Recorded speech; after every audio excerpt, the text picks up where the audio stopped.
17 years ago, 60 Minutes first examined the so-called French paradox, which suggested that the French, despite a high-fat diet and high consumption of wine, had a remarkably low incidence of heart disease compared with Americans.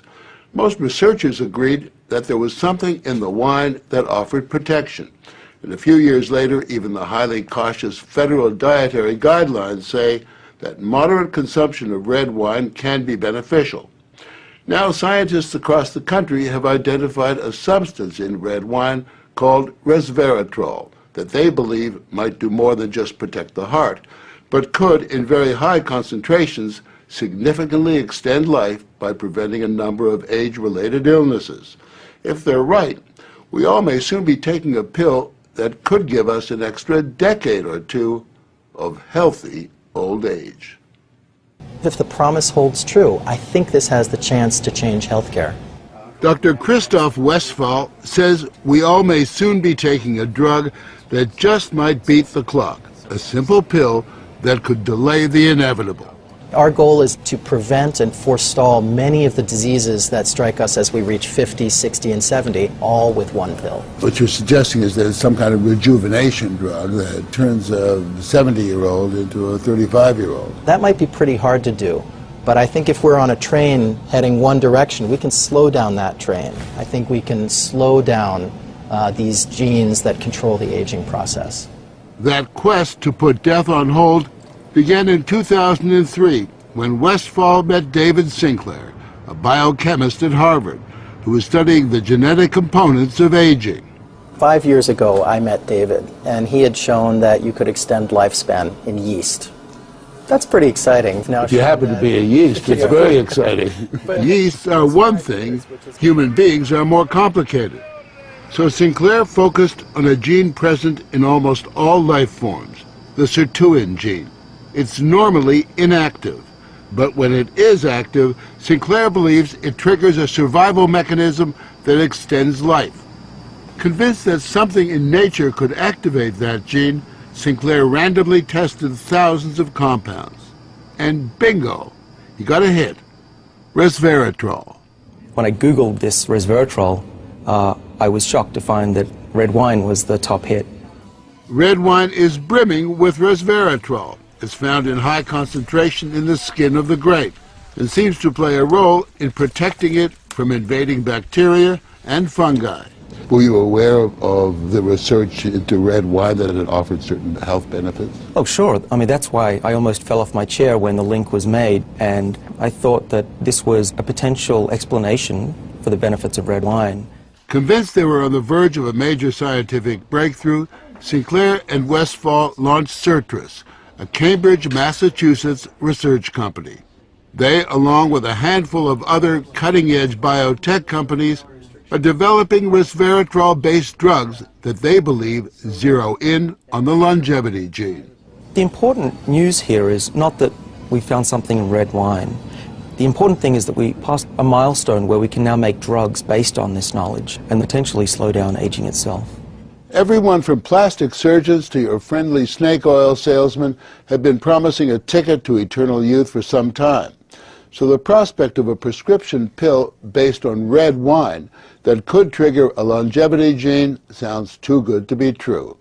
And yet, scientists have actually known for years of one surefire way of doing that: stay hungry. Eating a lot of food turns that off. Dieting, extreme dieting, turns it on.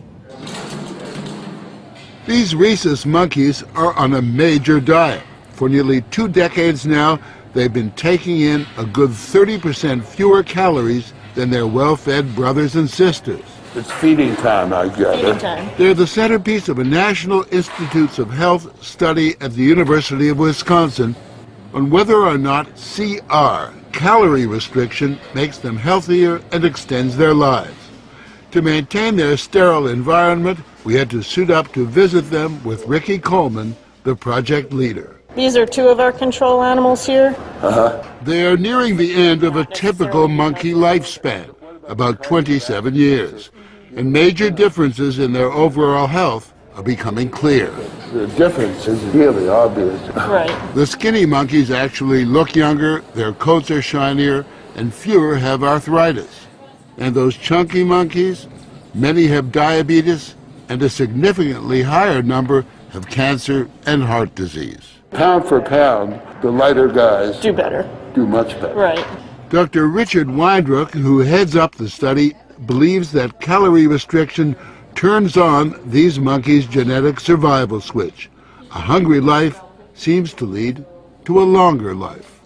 There is an emerging survival advantage for the monkeys on caloric restriction, and 50% of the normally fed animals have died, and maybe 25% of those on caloric restriction. That's a pretty remarkable number.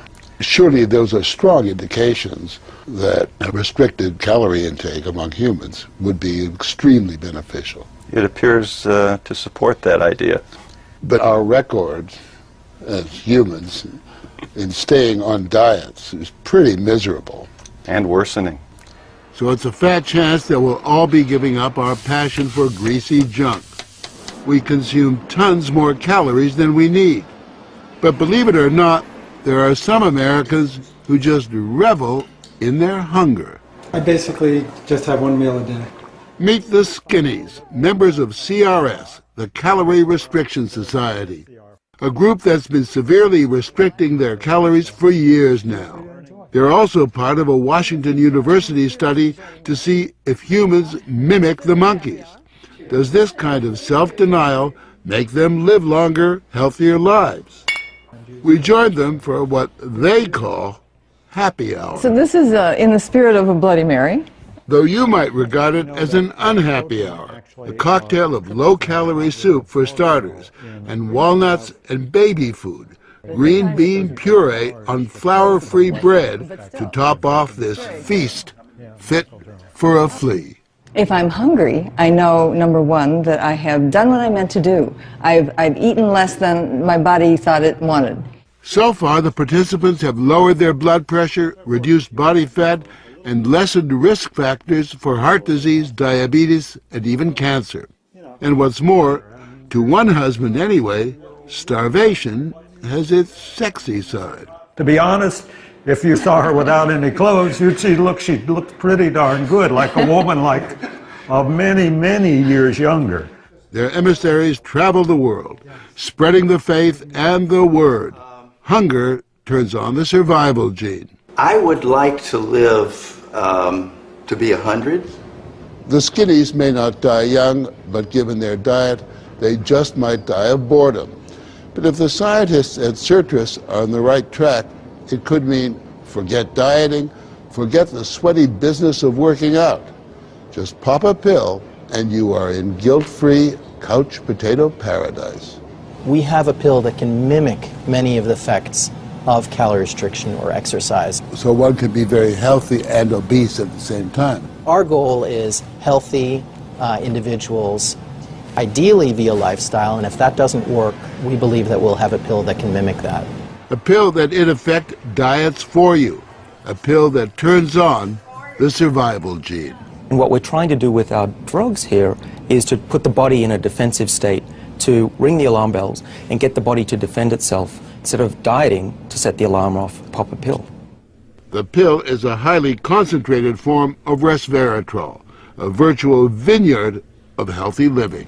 How much red wine would you have to drink to get the kind of Resveratrol that you're using? The sad news is that you'd need to drink about 1,000 bottles a day of red wine, which I don't recommend. The pill itself may not extend lifespan, but could prevent the diseases of aging, Alzheimer's, diabetes, heart disease, even cancer. What we're talking about is activating the body's natural genetic defenses against diseases, and that's very powerful if we can harness that. Resveratrol has been tested on mice and the results have been encouraging. In this test video provided by Certus, both of the mice have been fed a high-fat diet for 12 weeks. But when placed on a treadmill, the mouse on the right ran twice as far. He was taking high concentrations of Resveratrol. You have fat mice and you have fat mice with Resveratrol, and the ones that are on Resveratrol, they can run twice as far and they live longer, about 20% longer. Other studies showed that among mice fed a high-fat diet, Those given resveratrol didn't gain as much weight as those not given the drug. Sinclair believes that resveratrol actually changes the physiology of the mice. The proof, he says, is in the post-mortem. Their organs looked pristine, youthful, fat-free, and their physiology was just like they were dieting, but they were fat. Convinced they were on the right path, they fast-tracked the drug into human trials on people with untreated diabetes, and the results were impressive. It significantly lowered glucose and insulin levels without the patients changing their diet or taking any other drugs. Originally, our hope was that you'd be able to prevent diseases of aging. What we ended up seeing is actually you could therapeutically intervene in patients who have diseases of aging, and that was unexpected. Yeah, the diabetic patients have high blood sugar, and the molecules bring it down. That's treatment, that's not prevention. Sirtris is now developing what they say is a much more potent synthetic version of resveratrol that will also soon go into human trials, this time on cancer patients. I keep on thinking, you know, what used to seem like it was science fiction, I actually believe the biology is right, and if we're right, this may be the most important thing that we're going to do in our lives.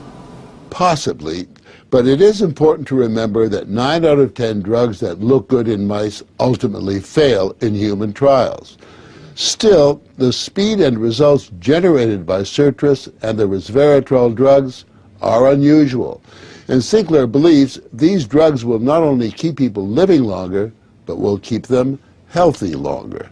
What we're talking about is potentially making a 90-year-old as healthy as a 60-year-old. A 90-year-old can play tennis and see their great-grandkids graduate from college. People will live active, healthy lives and then die quietly in their sleep, and that's really the aim here with these medicines. Are we on the edge of maintaining active lives into our hundreds, for example?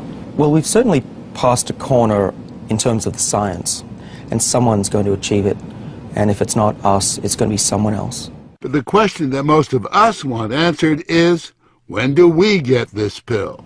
I would say 5 years, to be conservative, that this will happen within our lifetimes. I'm fairly certain about that. One measure of the potential of this research, Dr. Sinclair and Dr. Westfall's little startup company was recently bought by the pharmaceutical giant GlaxoSmithKline for almost $750 million.